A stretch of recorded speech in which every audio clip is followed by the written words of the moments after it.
Video में। So Elvish Yadav got the bail but the suspicion lingers on pea face tale. आज blunt decode होगा, सवाल पूछे जाएंगे मीडिया से, पुलिस से, प्रशासन से और सबसे महत्वपूर्ण पीएफए से। तो किसी का निकलेगा पसीना और किसी का तेल। I told you guys, come join me sharp eight 5 without fail. और आप आ गए हैं, कुछ लोग जल्दी तो कुछ लोग देर से, पर आ गए हैं। तो शुरू करते हैं, बात करते हैं, सवाल पूछते हैं। तो पहले तो बता दूं कि एल्विश यादव को बेल मिल गई है। ये तस्वीरें जो आप देख रहे हैं वो साफ बताती हैं कि एल्विश यादव बाहर निकल चुके हैं। और अब एल्विश बनाएगा अपनी होली अपनी मां के साथ, अपने पिताजी के साथ और अपनी आर्मी के साथ। उसकी आर्मी बस यही चाहती थी कि फेयर ट्रायल मिले एल्विश को, चाहे कुछ भी दबाव बनाया गया हो, कुछ भी साजिश रची गई हो, कोई भी षड्यंत्र हो, पर we all believe in the judiciary process. और वही हुआ, Elvish Yadav got the bail. Bail क्यों मिली पता है आपको? कई लोगों ने, कई लेफ्टिस्ट लॉबीज ने कई ट्वीट्स किए जहां एल्विश ने 5 दिन सलाखों के पीछे बिताया। वहीं मीडिया ने बड़ी शर्मनाक चीजें करी। उन्होंने उनके व्लॉग्स जेल के अंदर से दिखाए, पूरी लाइव स्ट्रीम्स ही उन पे चलाई। वो चलाते रहे निरंतर। वो क्या कर रहा है, उसने क्या खाया, उसने क्या पिया, उसने क्या पहना, उसने किससे बात करी, किसने नहीं करी, उसको नींद आई नहीं आई।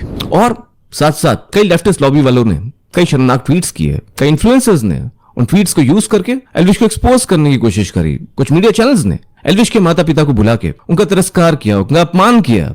कुछ नया बात हम आज तक की जर्नलिस्ट जैसे लोग, जैसे मीडिया एंकर्स एल्विश के माता पिता पे चिल्लाए, सीधा अपनी जजमेंट सुना दी और इस तरह से इंटेरोगेट किया जैसे वो सीबीआई हो या ईडी हो या कोई और ऑफिशियल एजेंसी हो और वो किसी टेररिस्ट के माँ बाप से बात कर रहा है, without any empathy, without any apathy. और फिर नया बाथम जी से जब कोई सवाल पूछता है कि ऐसा अपमान क्यों किया, तो वो एक फेक पैरोडी अकाउंट जिसका कोई अस्तित्व नहीं है, उसकी शेयर करी हुई क्लिप जिसमें कुछ लोग आपस में जोक मार रहे हैं, कुछ दोस्त आपस में जोक मार रहे हैं, उसको एज एविडेंस पेश करके बोला कि देखिए आपका पाक साफ एल्विश। और जब उनसे कुछ पूछे जरूरी सवाल तो उनकी बोलती हो गई बंद, वो कुछ बोल ना सकी। और इससे साफ पता चलता है जी इनके पास स्क्रिप्ट नहीं होती तो शायद इनकी जबान पे ताला लग जाता है, और जब स्क्रिप्ट होती है तो ये अपने न्यूज रूम में बैठ के किसी के भी मां बाप का तिरस्कार करते हैं, उनका मान करते हैं, अपनी फेक बाइस फिलॉसफी की चलते हैं। और अब आते हैं एल्विश यादव की बेल पे। आपको पता है उसको बेल क्यों मिली? उसको बेल मिली क्योंकि कोर्ट ने बोला कि एविडेंस कहां है हमारे पास।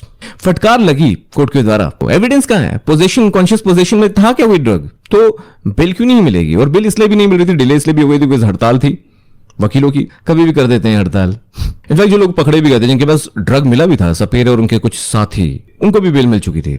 तो ये बेल तो मिल रही थी, बट अभी इस पे सुनवाई होगी, अभी केस खत्म नहीं हुआ है, बट हाँ बेल मिल गई है। पर इसी के चलते हम आते हैं कि ऐसी क्या जल्दबाजी थी, कैसे एल्विश यादव को बिना बताए बड़ी चालाकी से अरेस्ट कर लिया गया था। और सबसे इंपॉर्टेंट, पुलिस की क्लरिकल मिस्टेक, जिसपे अगेन उनको मिली फटकार, क्योंकि इतने बड़े केस में किसी की जिंदगी मौत का खेल और आप कर रहे हैं clerical mistake in the FIR, NDPS act में, वो भी सेक्शन 22 की